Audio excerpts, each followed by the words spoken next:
झीटी देखो I love you कहला तो नमस्कार वर्षाराणी ऑफिशियल यूट्यूब चैनल को आपण मानक स्वागत। आज आपण नहीं आसी गोटे छोटिया लव स्टोरी टे जो स्टोरी रे सत्यतार होईची। आशा करूची मो वीडियो आपण मानक भल लागिवो। जदि वीडियोटी भल लगे तो लाइक कमेंट शेयर करबा पई जमा भी भूलिबेनी एवं जो माने नुआ नुआ मो चैनल को आछंती तो मो चैनल को सब्सक्राइब करबा पई मध्ये भूलिबेनी। चैनल को सब्सक्राइब करनियंतु एवं पाखे थिया बेल आइकन को मध्ये क्लिक करनियंतु जहा फल रे मोर नुआ नुआ वीडियो रो नोटिफिकेशन आपन को आसी जीवो। तो एबे आरंभ करिबा स्टोरीटी आरंभ होइथिला सोशल मीडिया रो। उभय पुओ झियो सोशल मीडिया रे ही देखा हेतिले तांकर कथाबार्ता सोशल मीडिया रो ही आरंभ होइथिला। तो पुओटी से झियोटी को बहुत मने मने पसंद करथिला किंतु केबे कहि पार नथिला। तो पुओटी भाबे कि से झियोटी रो बहुत एटीट्यूड बहुत गर्व तो सेति पई से कहबा पई डरुथिला कहि पार नथिला किंतु दी जण फ्रेंड हिसाब रे कथा होतिले बस जस्ट टिके टिके ही कथा होतिले।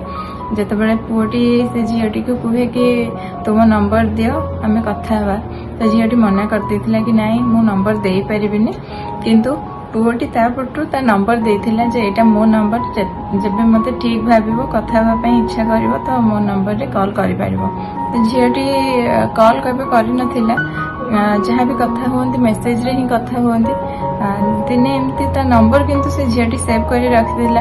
दिने एमती कि नंबर सेव कला परे व्हाट्सएप रे ताको डीपी शो करना थिला तो से जाई मेसेज कला कि तुम व्हाट्सएप रे कोन डीपी शो करनी तापरे कोडी मेसेज कला शो करूनी अच्छा मु देखुची कही तापरे टिके पर जाई मेसेज कला एबे देख तो डीपी शो करची। तो झीटी जेते जाइए देखला तो डीपी शो करथिला तो ऐसे व्हाट्सएप रे ही मेसेज करदेला हाँ हाँ एबे शो कला। तो झीटी रो नंबर भी पुओटी एमती ही पाइथिला। तो पुओटी जेते पचारथिला तम परा नंबर दबनी कहूतिला आ मेसेज केन करदेला तो झीटी जानी ही पार नथिला तो कहिथिला कि हाँ हाँ अरे अरे नंबरटा पळेला परा तो एमिति कहिथिला। तो एमिति नंबर झीटी ताको देथिले एमिति पुओ झींगर कथाबार्ता बहुत बढ़ीथिला कथाबार्ता बहुत माने दी जण क्लोजली फ्रेंडली बहुत कथाबार्ता होंती। किछि दिन गला परे पुओटी से झीटी को प्रपोज करथिला ता मनर कथा ताको कहिथिला कि म तुमको बहुत भल पाए। तो पुओटी रो कथा सुनी झीटी कहिथिला कि मते किछि दिन समय दियो मु तुम कथार आंसर देबी। तो एमिति झीटी बहुत दिन समय नैथिला किंतु से पुओटी एक्चुअली रे ताको ही भल पाउथिला। से जेते बेले ता सहित कथा हुए कि सोशल मीडिया रे हो जेमिति हो ताको देखिला पर ताको लागे कि हां पुओटी मते भल पाउची बेली।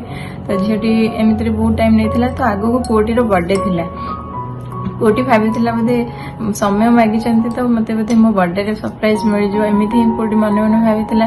पुओटी किंतु सब बेले पचारे जे मते मो आंसर मिललानी ना झीटी को अच्छा ठीक अछि मु तुम आंसर देबी किंतु गोटे भल दिन रे देबी। तो पुओटी से भाभी कि मो बर्थडे रे बोधे मते मो आंसर मिल जिवो।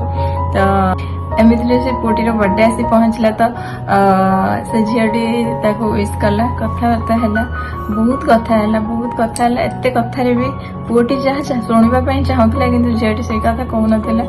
एमिति से पुओर सब सांग साथी फोन करथांती से समस्त फोन को इग्नोर करिकि से झीटी संगे कथा होथे। तो एमिति बहुत कथा हैला परे पुओटी कहला अच्छा आज मो बर्थडे थिला हमको किंतु अलगा किछि भाबिथिले जे आज बोधे मो कथार मो आंसर मिल जिवो मते। तो एते कहबा भितरे झीटी देखो आई लव यू कहथिला तो पुओटी बहुत खुशी हो जाइथिला कि आज मते मो बर्थडे गिफ्ट मिल गला। सोशल मीडिया रो संपर्क आरंभ हेतिला सत किंतु तांका संपर्क तांको भल पाइबारे सत्यता थिला।